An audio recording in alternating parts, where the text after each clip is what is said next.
Jadi 4 perkara. Yang pertama, Allahumma inni a'udzubika min qalbin la yakhsha.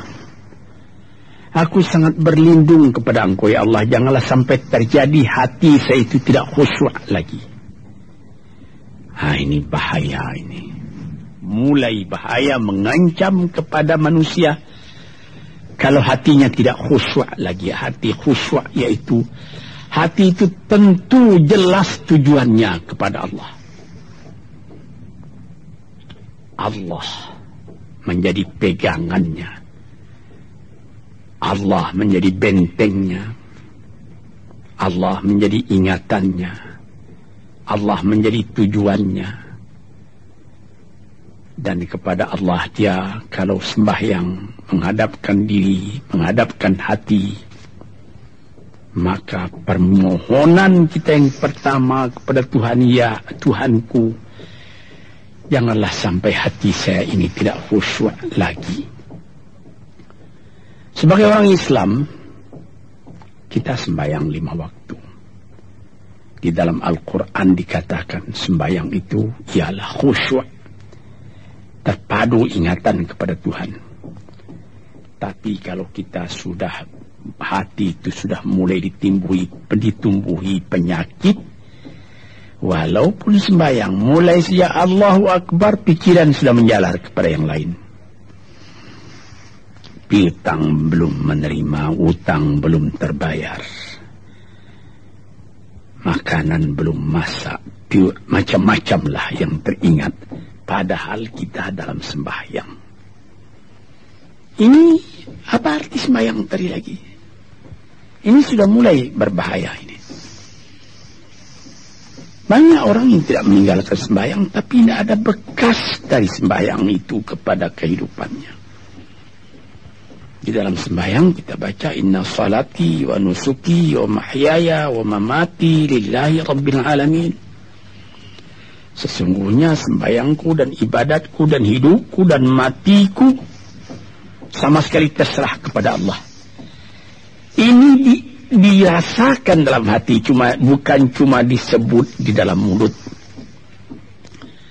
Sebagaimana dikatakan, bukan jadi lip and service sebagai seput tangan penggosok-gosok mulut, bukan begitu. Yang dari hati.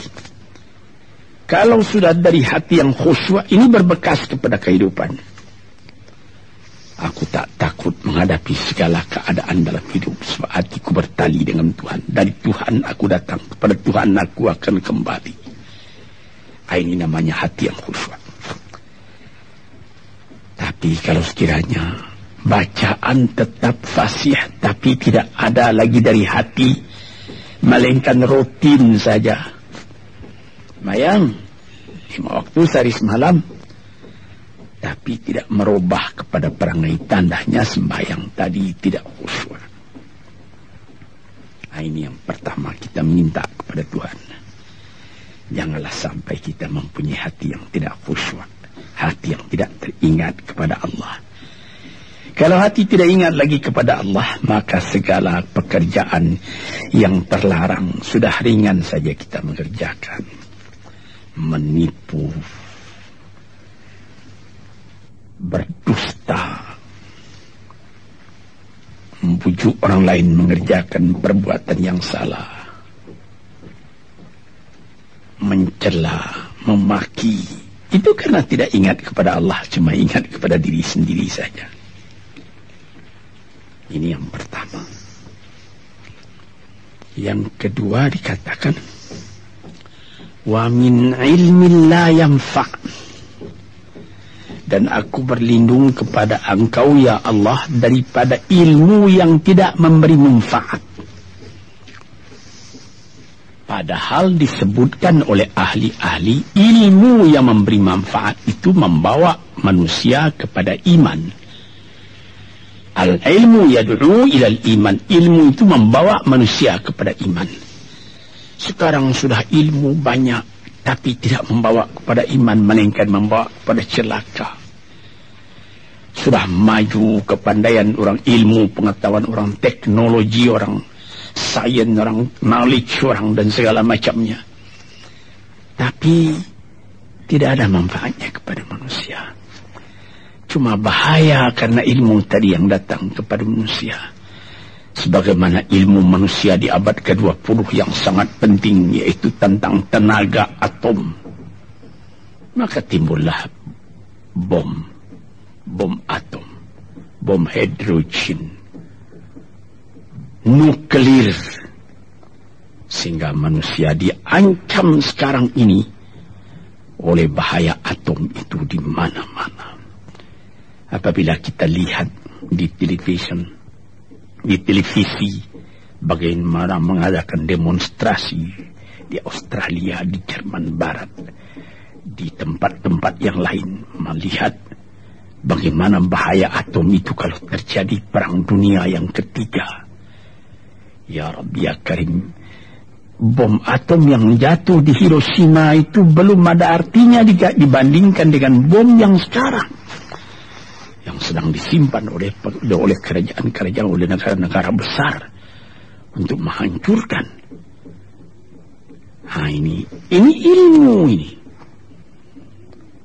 Tetapi ilmu yang membawa bahaya, bukan saja tidak memberi manfaat, bahkan memberi bahaya. Di sini terasa oleh kita bahwa ilmu yang ada itu pun mesti dikembalikan atau dikendalikan oleh iman. Kalau tidak, maka nyawa manusia ini akan dipandang sebagai sampah saja. Dijatuhkan satu bom hidrogen ke dalam kota Jakarta ini, na'udzubillahi min dalik, umpamanya dimasukkan ke kota Jakarta ini satu bom hidrogen saja, itu sudah habis penduduk Jakarta yang lebih dari 5 juta ini. La haula wala quwata illa billah. Ini minta kepada Tuhan, ya Allah, majulah ilmu manusia, majulah teknologi manusia, tetapi jangan hendaknya kemajuan itu membawa kepada bahaya.